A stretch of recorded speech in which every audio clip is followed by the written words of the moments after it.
ഒന്നുമില്ലായ്മയിൽ നിന്നെന്നെ നിന്നുടെ ഛായയിൽ സൃഷ്ടിച്ചു. നിത്യമായി സ്നേഹിച്ചെന്നെ നിന്റെ പുത്രനെ തന്നു രക്ഷിച്ചു നീ. നിൻ മഹാകൃപയ്ക്കായി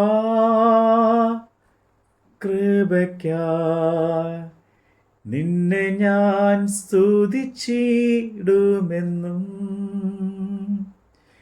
നിൻ മഹാകൃപയ്ക്കായി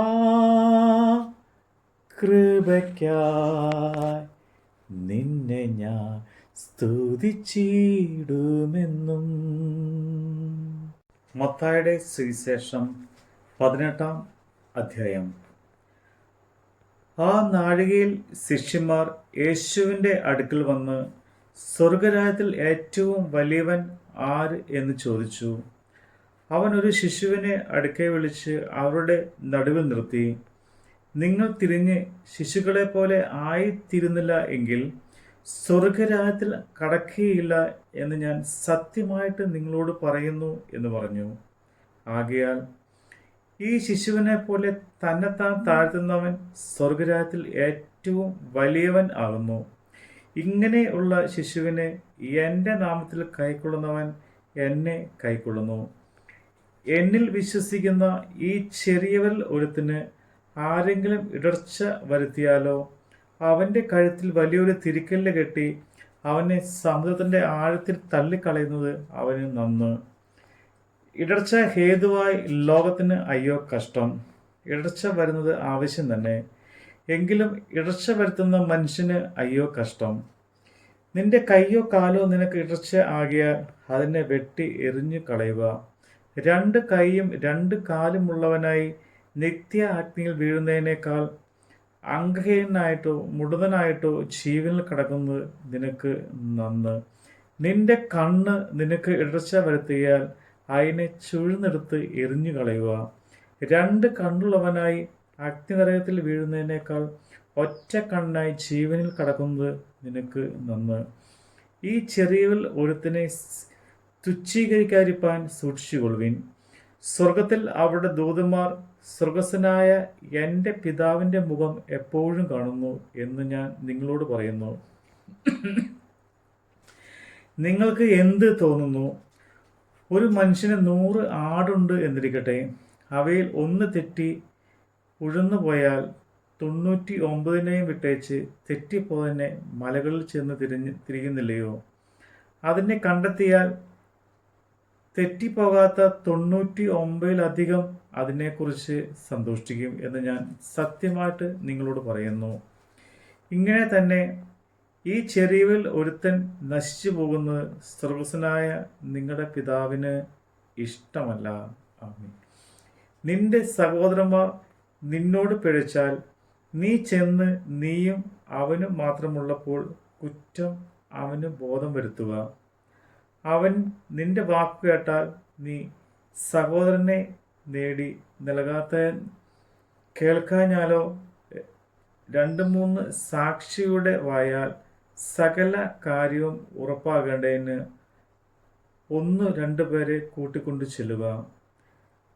അവരെ കൂട്ടാക്കാഞ്ഞാൽ സഭയോട് അറിയിക്കുക. സഭയെയും കൂട്ടാക്കാഞ്ഞാൽ അവൻ നിനക്ക് പുറജാതിക്കാരനും ചുങ്കക്കാരനും എന്നപോലെ ഇരിക്കട്ടെ. നിങ്ങൾ ഭൂമിയിൽ കെട്ടുന്നതൊക്കെയും സ്വർഗത്തിലും കെട്ടപ്പെട്ടിരിക്കും. നിങ്ങൾ ഭൂമിയിൽ അടിക്കുന്നതൊക്കെയും സ്വർഗത്തിലും അഴിക്കപ്പെട്ടിരിക്കുന്നു എന്ന് ഞാൻ സത്യമായിട്ട് നിങ്ങളോട് പറയുന്നു. ഭൂമിയിൽ വെച്ച് നിങ്ങൾ 2 പേർ യാചിക്കുന്ന ഏത് കാര്യത്തിലും ഐക്യമത്യപ്പെട്ടാൽ അത് സ്വർഗസ്ഥനായ എൻ്റെ പിതാവിൽ നിന്ന് അവർക്ക് ലഭിക്കും.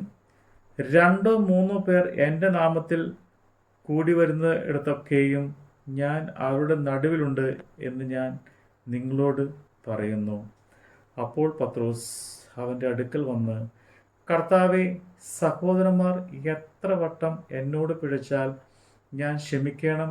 7 വട്ടം മതിയോ എന്ന് ചോദിച്ചു. യേശു അവനോട്, 7 വട്ടമല്ല 70 വട്ടമെന്ന് ഞാൻ നിന്നോട് പറയുന്നു എന്ന് പറഞ്ഞു. സ്വർഗരാജ്യം തൻ്റെ ദാസന്മാരുമായി കണക്ക് തീർപ്പാൻ ഭാവിക്കുന്ന ഒരു രാജാവിനോട് സദൃശം. അവൻ കണക്ക് നോക്കി തുടങ്ങിയപ്പോൾ 10,000 താലന്ത് കടപ്പെട്ട ഒരുത്തിനെ അവൻ്റെ അടുക്കൽ കൊണ്ടുവന്നു. അവന് വീട്ടുവാൻ വകയില്ലായ്കയാൽ അവൻ്റെ യജമാനൻ അവനെയും ഭാര്യയെയും മക്കളെയും അവനുള്ളതൊക്കെയും വിറ്റ് കടം തീർപ്പാൻ കൽപ്പിച്ചു. അതുകൊണ്ട് ആ ദാസൻ വീണ് അവനെ നമസ്കരിച്ചു. യജമാനെ, എന്നോട് ക്ഷമ തോന്നണമേ, ഞാൻ സകലവും തന്നു തീർക്കാം എന്ന് പറഞ്ഞു. അപ്പോൾ ആ ദാസന്റെ യജമാനൻ മനസ്സലിഞ്ഞ് അവനെ വിട്ടയച്ചു, കടവും ഇളച്ചു കൊടുത്തു. ആ ദാസൻ പോകുമ്പോൾ തനിക്ക് 100 വെള്ളിക്കാശ് കടപ്പെട്ട ഒരു കൂട്ടുദാസനെ കണ്ടു. തൊണ്ടയ്ക്ക് പിടിച്ചു ഞെക്കി, നിന്റെ കടം തീർക്കുക എന്ന് പറഞ്ഞു. അവൻ്റെ കൂട്ടുദാസൻ, എന്നോട് ക്ഷമ തോന്നണമേ, ഞാൻ തന്നു തീർക്കാമെന്ന് അവനോട് അപേക്ഷിച്ചു. എന്നാൽ അവൻ മനസ്സില്ലാതെ ഉടനെ ചെന്ന് കടം വീട്ടുമ്പോഴും അവനെ തടവിലാക്കി വെച്ചു. ഈ സംഭവിച്ചത് അവൻ്റെ കൂട്ടുദാസന്മാർ കണ്ടിട്ട് വളരെ ദുഃഖിച്ചു. ചെന്ന് സംഭവിച്ചതൊക്കെയും യജമാനെ ബോധിപ്പിച്ചു. യജമാനൻ അവനെ വിളിച്ചു, ദുഷ്ടദാസനെ, നീ എന്നോട് അപേക്ഷിക്കയാൽ ഞാൻ ആ കടമൊക്കെയും ഇളച്ചു തന്നുവല്ലോ. എനിക്ക് നിന്നോട് കരുണ തോന്നിയതുപോലെ നിനക്കും കൂട്ടുദാസനോട് കരുണ തോന്നേണ്ടതല്ലയോ എന്ന് പറഞ്ഞു. അങ്ങനെ യജമാനൻ കോപിച്ചു. അവൻ കടക്കാരെയും കടമൊക്കെയും തീർക്കുവോളം അവനെ ദണ്ഡിപ്പിക്കുന്നവരുടെ കയ്യിൽ ഏൽപ്പിച്ചു. നിങ്ങൾ ഓരോരുത്തൻ സഹോദരന്മാരുടെ ഹൃദയപൂർവ്വം ക്ഷമിക്കാഞ്ഞാൽ സ്വർഗസ്ഥനായ എൻ്റെ പിതാവ് അങ്ങനെ തന്നെ നിങ്ങളോടും ചെയ്യും. നമ്മുടെ കർത്താവിൻ്റെ വചനമാണ് നമ്മൾ കേട്ടത്. മോചനം വീണ്ടും ജനനവും നീചപാപി എന്നിൽ വസിപ്പാ വന്ദനാത്മാവിൽ ദാനവും നീ തന്നു സ്വർഗാനുഗ്രഹങ്ങളും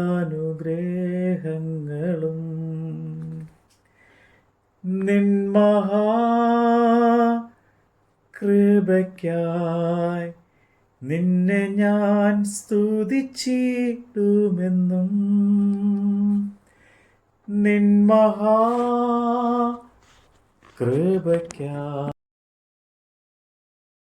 സ്തുതിച്ചിടുമെന്നും.